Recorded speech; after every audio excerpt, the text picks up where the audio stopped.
Because of my grandfather's and also because of my father's influence, I was raised to believe that you should be proud to be an American, and that you can do a lot more than just express that pride verbally. My response to those stories I heard and the words I read and the images I saw was to want to go out into the world and do something active for my country. I also had a highly refined sense of right and wrong instilled in me. On one day in particular, January 6th, 1992 to be exact, that sense came sharply into play.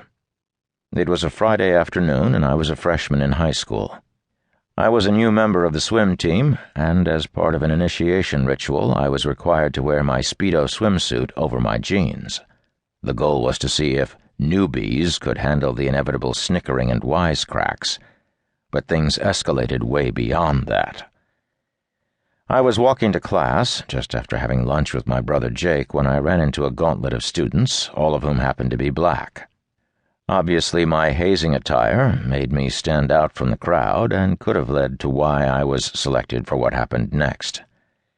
I can't say for sure if what did happen was a racially motivated attack, but I do know that racial tensions across the country had been high ever since a black man named Rodney King had been severely beaten by white members of the Los Angeles police force nearly a year before. My racially mixed high school, Waterloo West, was not exempt from the tension. We could all feel it rise up at times. In fact, a cultural enrichment club meeting had recently been canceled because some white students had allegedly been promising to show up and cause problems. I guess, simply put, I was just in the wrong place at the wrong time. I was beaten up pretty badly, though, and I hated the feeling of powerlessness I experienced in those moments when I was punched, kicked, and slammed into the walls. Absolutely no action was taken against the guys who did it. So I took some action. I told myself that I would never again experience that kind of helplessness. I joined a local dojo, a school for practicing martial arts, led by an excellent sensei, or teacher. My sensei's mentor had served in Vietnam as a force reconnaissance marine, and I was naturally very interested in his combat experiences. I committed myself to learning how to defend myself in a more disciplined and learned way than just some street fighting moves. While I couldn't have connected all these dots back then, that desire to protect myself against future attacks from bullies dovetailed with what I would come to see as the role of the United States, to protect and defend the country and other people against aggressors. Add all of those influences up and throw in a best friend named Matt who shared a similar interest and work ethic, and I was fully committed to joining the Navy and the SEALs as my ultimate aspiration. The Navy SEALs are the elite of the elite. They conduct top-secret operations behind enemy lines. SEAL stands for Sea, Air, and Land, and a Navy SEAL team will use one or any combination of the three approaches to reach their mission location. At this point, however, I wasn't exactly the model physical specimen that a SEAL team member needs to be.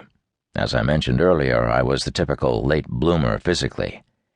However, I was drawn to fitness and the mental and spiritual discipline required by the martial arts. If I did possess one trait out of the box, so to speak, that made me a prime candidate to be a SEAL team member, it was this. I was ultra-competitive.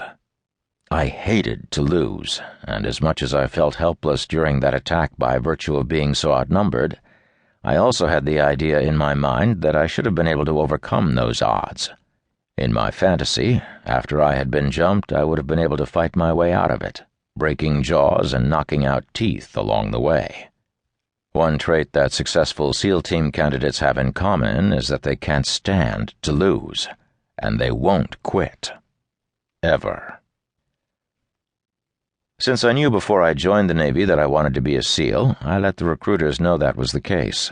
Not that my desire mattered much, but when it came time for me to take the preliminary screening test, I was well ahead of the game. Because I was so highly motivated, I'd been working out twice a day, 6 days a week for a long time before reporting to the Great Lakes Naval Training Center. In fact, I thought that basic training was a detriment rather than a benefit.